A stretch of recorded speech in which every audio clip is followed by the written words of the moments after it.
The deep sea did not create monsters, it created survivors, and this is what survival looks like in the dark. 600 meters down, sunlight dies, not gradually, completely. What lies below is not an ocean as we understand it. It is a void with water in it. 3 kilometers deep in places, 7 in others. At its deepest, nearly 11. If you dropped Mount Everest into the Mariana Trench, its peak would still sit a mile below the surface. We have mapped Mars, we have photographed distant galaxies, but 95% of Earth's oceans remain unexplored. We know more about the surface of the Moon than we do about what exists in the coldest, darkest, most pressurized environments on our own planet. And yet, life is there, not scattered, not rare, thriving. The Twilight Zone begins at 200 meters. Here, photosynthesis becomes impossible. Plants cannot grow. The foundation of every food chain we know vanishes. What remains is scarcity, a constant drift of particles falling from the surface, dead plankton, fecal matter, fragments of decay. Scientists call it marine snow. It falls slowly, endlessly, and it is all there is. To survive here, you must solve 2 problems: finding food and not becoming food. Some species choose invisibility. The glass squid is nearly transparent, organs suspended in water. The barrel-eye fish has a skull you can see through. Its eyes point upward inside its head, scanning for prey silhouetted against the faint light above. Others do the opposite. They glow. Bioluminescence is not decoration, it is strategy. The hatchetfish lines its belly with light organs, matching the dim glow from the surface. From below, it disappears. Counter-illumination, a shadow erased by its own light. The cookie-cutter shark uses light as a lure. Its belly glows, mimicking a small fish.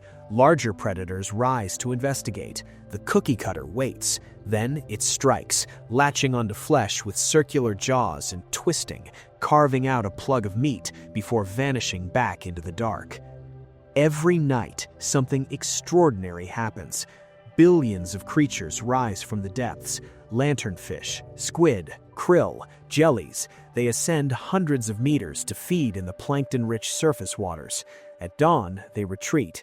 This is the diel vertical migration, the largest movement of biomass on the planet. It happens every single night. For most of human history, we had no idea it existed. Below 1,000 meters, darkness is absolute, the midnight zone. Temperatures drop to near freezing. Pressure exceeds 100 atmospheres. A human body would be crushed instantly. Yet this is where predation becomes art. The anglerfish is perhaps the most famous. A bioluminescent lure dangles in front of jaws lined with teeth like needles, angled inward. Anything that touches the lure cannot escape. But the anglerfish's true adaptation is not the lure, it is reproduction. Males are born small, weak. Their sole evolutionary purpose is to find a female. In an ocean this vast, this empty, this is nearly impossible. So when a male finds a female, he does not leave. He bites into her skin. His mouth fuses to her body. His bloodstream merges with hers. Over time, his organs atrophy. His eyes disappear. His brain dissolves. He becomes a permanent appendage, a living sac of sperm nourished by her blood, ready to fertilize her eggs on demand. To us, this is grotesque. To the anglerfish, it is certainty. In a world where finding a mate might happen once in a lifetime, fusion guarantees reproduction. The dragonfish hunts with invisible light.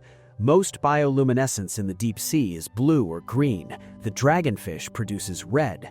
At these depths, red wavelengths do not penetrate. To most animals, red light does not exist. The dragonfish can see it. Its prey cannot. It moves through the dark with a private spotlight, illuminating victims that have no idea they're being watched. The viperfish has fangs so long its mouth cannot close. They curve backward, each one a barbed spike. When food is scarce, when weeks might pass between meals, you cannot risk letting anything slip away. The viperfish does not bite, it impales. Then there are the fish that have abandoned light entirely, ultra-black fish. Their skin is structured at the microscopic level to trap photons, absorbing 99.5% of all light that hits them. Even under a submarine spotlight, they appear as voids, silhouettes cut from reality. They are not hiding in darkness, they are darkness. Food in the deep sea is rare. When it arrives all at once. A dead whale, a large fish, a squid carcass drifting down through the water column. Within hours, scavengers appear. Hagfish, grotesque eel-like creatures that tie their bodies into knots for leverage, burrowing into the carcass and feeding from the inside.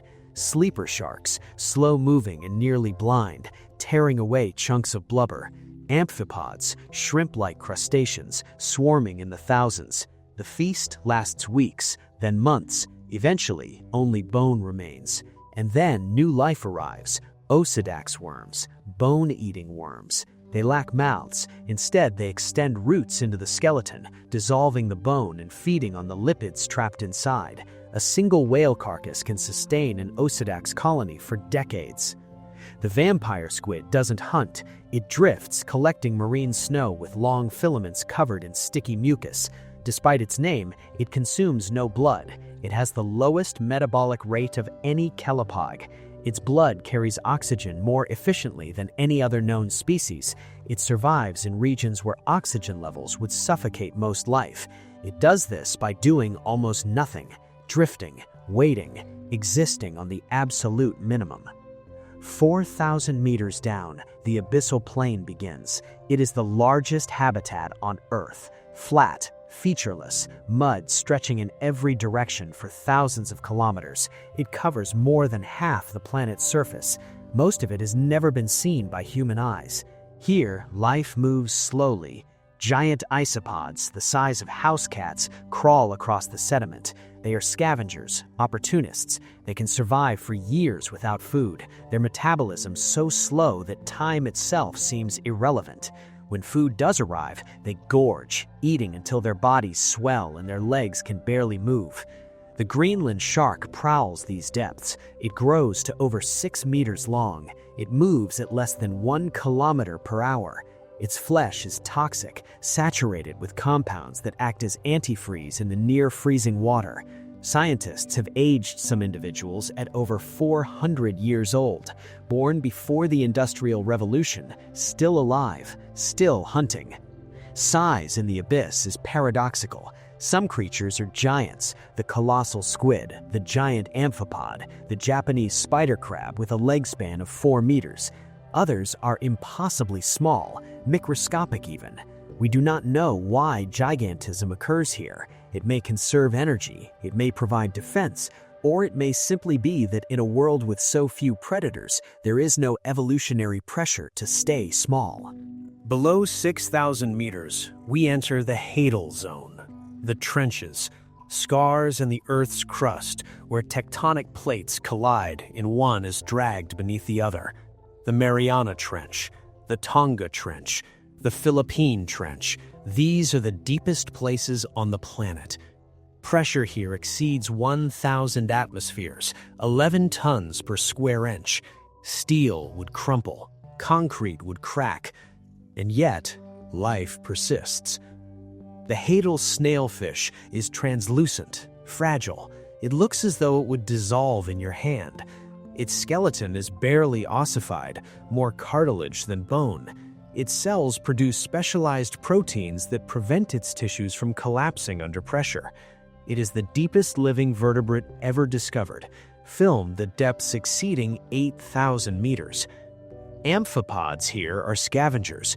When baited traps are lowered into the trenches, thousands swarm within hours. Recent expeditions have found plastic fibers in their digestive tracts. Microplastics have reached the deepest parts of the ocean. There is nowhere on Earth untouched by human activity. At hydrothermal vents, life abandons sunlight entirely. Superheated water, laced with hydrogen sulfide and heavy metals, erupts from cracks in the seafloor. Bacteria consume these chemicals, converting toxic compounds into energy. Tube worms, some over 2 meters long, host these bacteria in their tissues. Giant clams, eyeless shrimp, entire ecosystems built on chemistry, not photosynthesis. If life can exist here, in conditions this extreme, where else might it exist?